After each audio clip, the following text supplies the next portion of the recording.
Hey everyone, this is Kevin from thechesswebsite.com.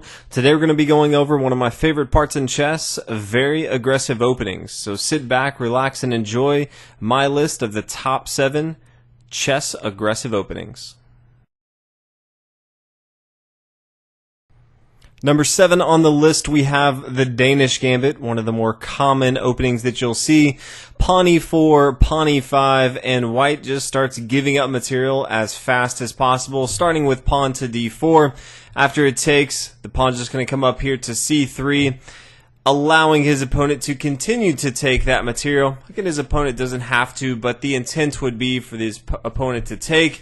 Bishop here to c4, not even worrying if black takes more material.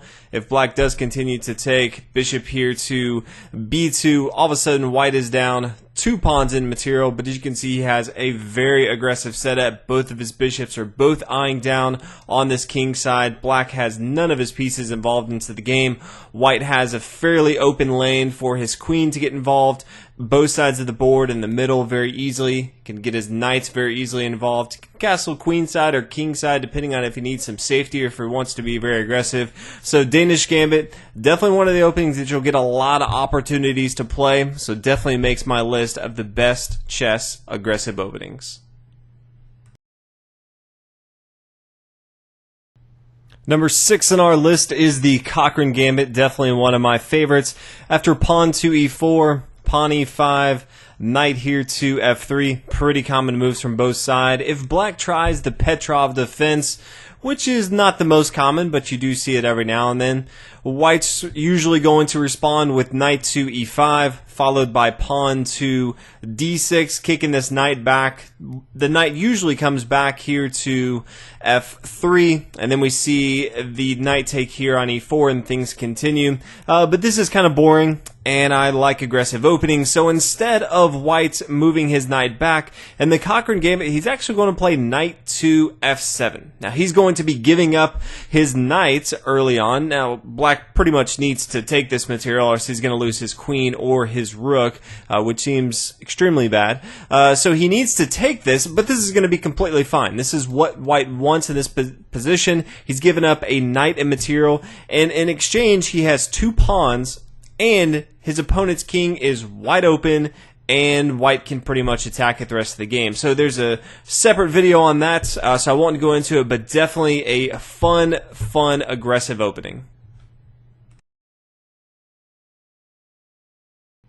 The next aggressive opening to make our list is the Scotch Gambit. Starts out with pawn to e4, pawn e5. I love pawn e4 openings. Knight to f3, knight c6, and then pawn to d4. This is the Scotch game. The Scotch game is typically pretty slow, pretty boring, and so someone came up with the Scotch Gambit, which makes it all the more interesting. So after the pawn takes here on d4, white's going to forego taking this material here on d4. You know, you could see an exchange of the knight and the knights here, but instead white's going to play bishop here to c4, and he's going to have a very strong attack that he's going to start. So again, the Scotch Gambit, if you're definitely looking for a way to kind of spice up the Scotch game, this is definitely your opening.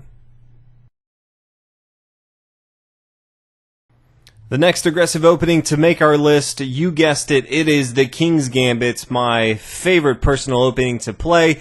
Pawn to e4, pawn e5, and then pawn to f4, giving up material. If you haven't played this before, it's definitely great for not only beginners, but those people who have been playing for a long time. After the pawn takes here on f4, usually knight to f3.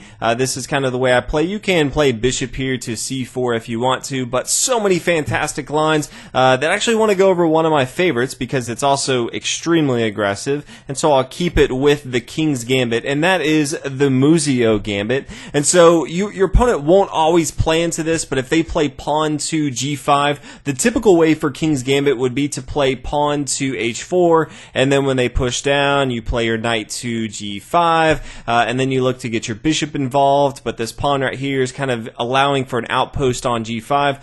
The Muzio Gambit just doesn't really care about all that. It's always trying to get more pieces involved into the action, so it plays bishop here to c4. The pawn's going to push forward, attacking this knight.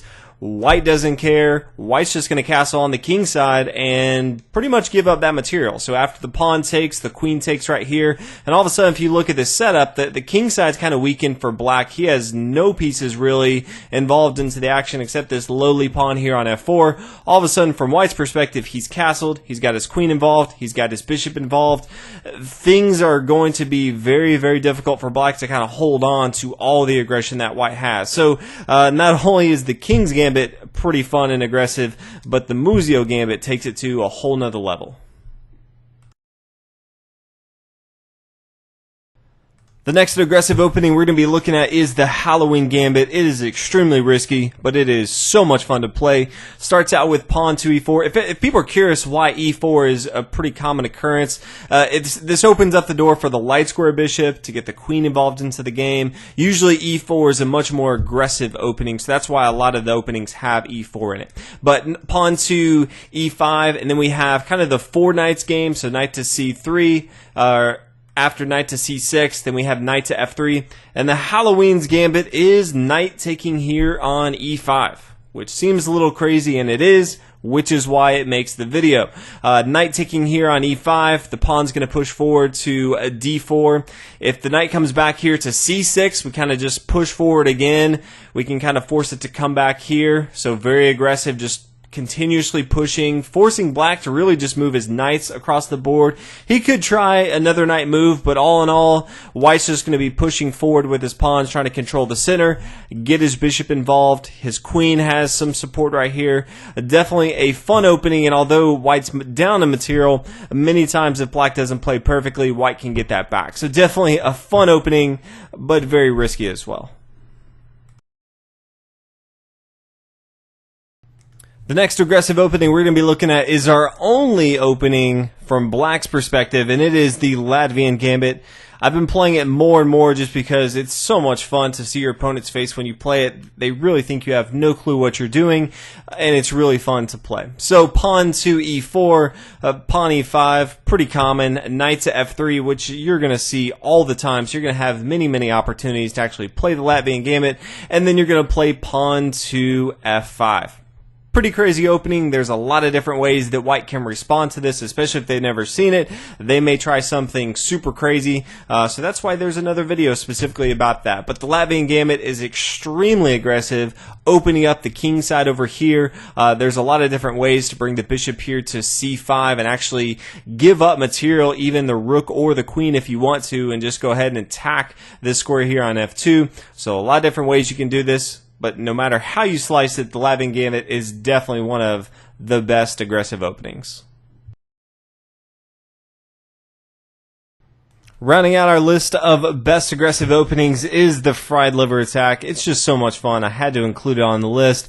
Pawn to e4, pawn e5, knight f3, knight c6, bishop here to c4. Gotta love the light square bishop in an aggressive opening.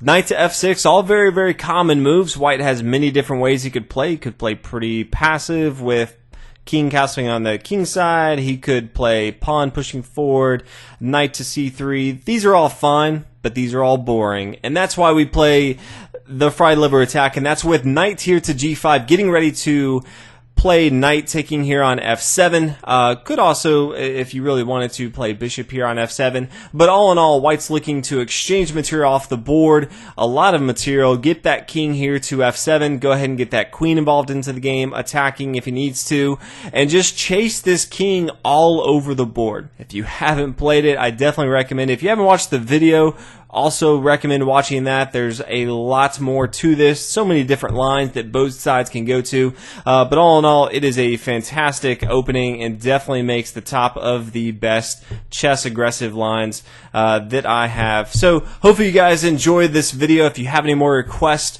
for top video openings or anything else you'd like to see, let me know. If you have some other aggressive openings that I didn't include in this list, feel free to leave a comment, let me know. I'm always looking for some great aggressive openings in chess, but hopefully you guys enjoyed this video. I'll see you on the next one. Thanks for watching.